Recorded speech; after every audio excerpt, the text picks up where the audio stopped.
Morning, Watson. So I know in your bio you said you didn't think this was that difficult or that hard a challenge, but you're wrong. And I think it's actually pretty obvious why when I did my challenge I was like, this doesn't seem that bad, and when you did yours you're like, I don't think this seems that bad.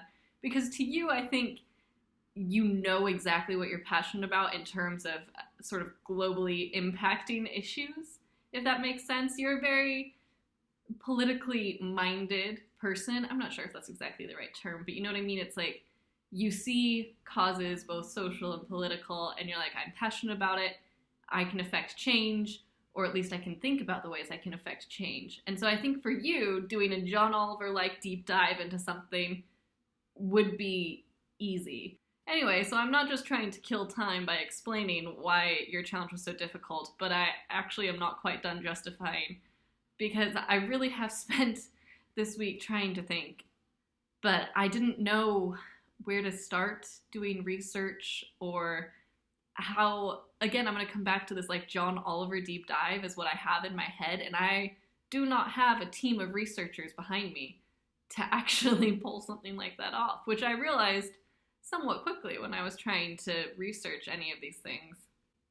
And so in the end, I think I'm going to try and fulfill the requirement, but in sort of a more organic way, because what I want to talk about is not one of the things that I tried to do research on. In order to justify why this meets the requirements, though, you will note in your video that all you said I had to do was a video about something I'm passionate about that affects other people and brings good into the world.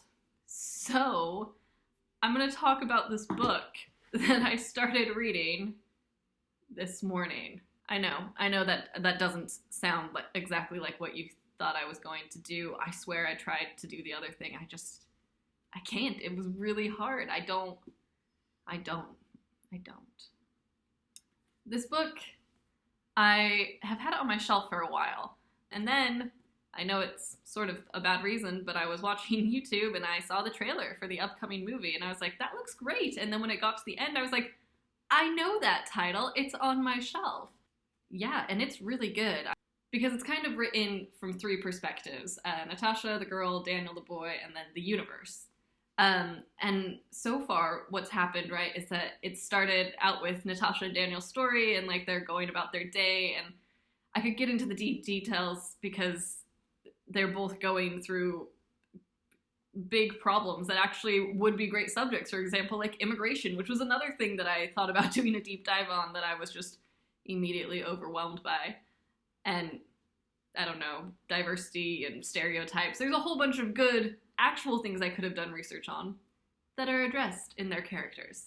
Mostly the reason that in the midst of all my research I was finally like, you know what, I should just talk about this, is I dog-eared this page, just something that like Daniel said that I was like, this is so beautiful, and I don't know, it like almost made me like tear up a little bit, which I guess is kind of embarrassing to say, but it was so beautiful and I care about it. And I think that reading a book like this and having moments that like make your heart beat and you feel deep emotions is some good that could be brought into the world. So in a way, my point is I'm going to read you this really cute moment, and in that way I am bringing good into the world, and I did talk about something I was passionate about, and therefore I fulfilled your requirements, I hope.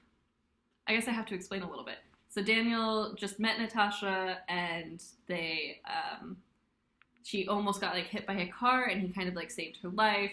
It sounds more dramatic. That's not how they met, but like that's what happened right before this moment. And so when he saved her, her headphones broke, and then Daniel says this: she looks up from her broken headphones, and as our eyes meet, I get a kind of deja vu.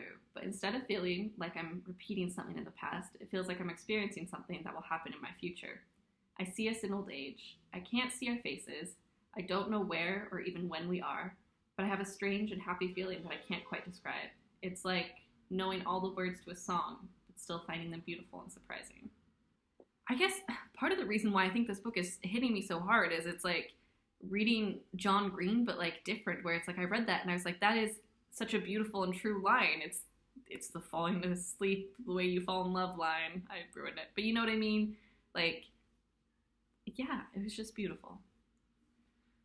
Okay, I'm not doing a very strong conclusion here. I, again, feel like I've tried to justify this a million ways, that I'm not as good as you are at these things, and that I did, to be fair, give myself a short deadline because I'm going away this weekend, and so I didn't have an extra day to think about this. But there you go. That is my video. I hope it kind of fulfills the punishment. Again, if you think it's a cop-out, we can discuss. Read this book. I think it's going to be really, really stellar. And I'll let you know if I cry when I get to the end. I think I will. Bye.